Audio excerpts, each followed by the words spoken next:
பெரிய விஷ பரீட்சை பண்ணிருக்கீங்க. விஷ பரீட்சை சார்? உங்களுக்கு விஷ பரீட்சையா சார்? எந்த பரீட்சை கொடுத்தாலும் நீங்க பாஸ் ஆயிருவீங்க சார். அதுவும் வித் டிஸ்டிங்ஷன் நீங்க பாஸ் ஆகுறாங்க. ஏகப்பட்ட பல பரீட்சையில நீங்க வெற்றி பெற்றிருக்கீங்க. உங்களுக்கு இதெல்லாம் ஒரு விஷ பரீட்சையா? சொல்லுங்க. ஓகே, முதல் வார்த்தை சார் வெற்றி. வெற்றி அதை பற்றி நான் சொல்ல வேண்டும் என்று சொன்னால், வெற்றி கிடைக்குமா என்று வாழ்க்கையிலே வந்தேன் சுற்றி சுற்றி.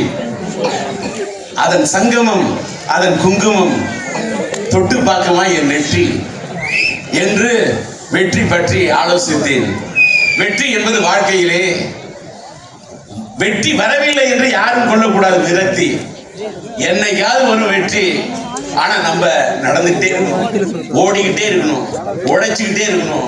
ஊர்ல நம்மளை தட்டி கொடுக்கறதுக்கு நிறைய பேர் இருக்கவே மாட்டாங்க. தட்டி விடுறதுக்கு தான் நிறைய பேர் இருப்பாங்க. தட்டி விடுறவங்களை பத்தி கவலைவே படக்கூடாது. நம்மள நாமே தட்டிக்கணும். நம்ம மனசை நம்மளே தட்டி கொடுத்து தளராம இருந்தா, தன்னம்பிக்கையோட இருந்தா வாழ்க்கையில ஒரு வெற்றி.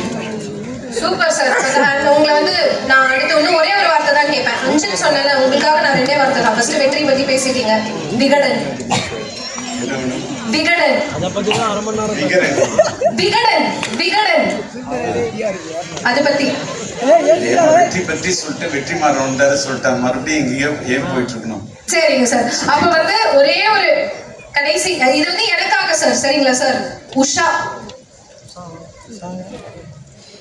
இத நான் பேசுவேன்.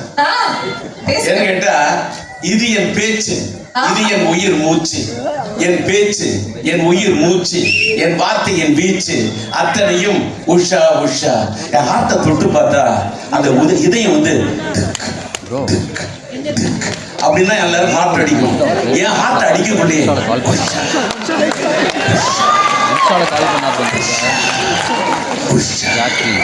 அப்படின்னு தான் இருக்கும். அந்த அளவுக்கு உஷா. அதனாலதான் உயிருள்ள உஷா என்று படம் எடுத்தேன். அதனாலதான் இந்த டிஜிட்டல் இந்த காலத்துல அந்த உயிருள்ள உஷா படத்தை ரீரிலீஸ் பண்றதுக்காக 4K ரெசல்யூஷன்ல அது மியூசிக் டோட்டலா 38 நாள் பாட்டு ரீ ரெக்கார்டிங் எல்லாத்தையும் இன்னைக்கு ட்ரெண்ட்ல, இன்னைக்கு ஸ்டைல்ல, புது டோன்ல டோட்டலா கிக், ஸ்னார், அதாவது எல்லா டோனும் டோட்டலா இன்னைக்கு இருக்கக்கூடிய டிஜிட்டல் வேர்ல்ட்ல ஸ்பாட்டோடைய அந்த பழமை தன்மை மாறாம அதே டியூன் தான், அதே டெம்போ தான். ஆனா இன்னைக்கு இருக்கக்கூடிய இந்த காலகட்டத்தில் ஒரு புது படம் பார்த்தா என்ன ஒர்க் பண்ணுமோ அங்க ஒர்க் பண்ணிருக்க. அதுதான் உயிருள்ளவரை உஷா. உஷான்னு கேட்டதால அந்த படத்தை விரைவிலேயே ஆஃப்டர் தீபாவளி எந்த ஒரு பெரிய படங்கள் ஓரளவுக்கு இல்லாத, காம்படிஷன் இல்லாத நேரம் பார்த்து நல்ல ஒரு ஸ்பெகுலேட்டரா இருந்து ஒரு அந்த ஸ்பெக்டேட்டர்களுக்கு சரியான நேரத்தில் அந்த படத்தை ரிலீஸ் பண்ண ட்ரை பண்றோம். அதான் உயிருள்ளவரை Usha. Thank you sir, thank you very much. இன்னைக்கு நீங்க இந்த அவார்டு எங்களுக்காக வந்து வாங்கினதுல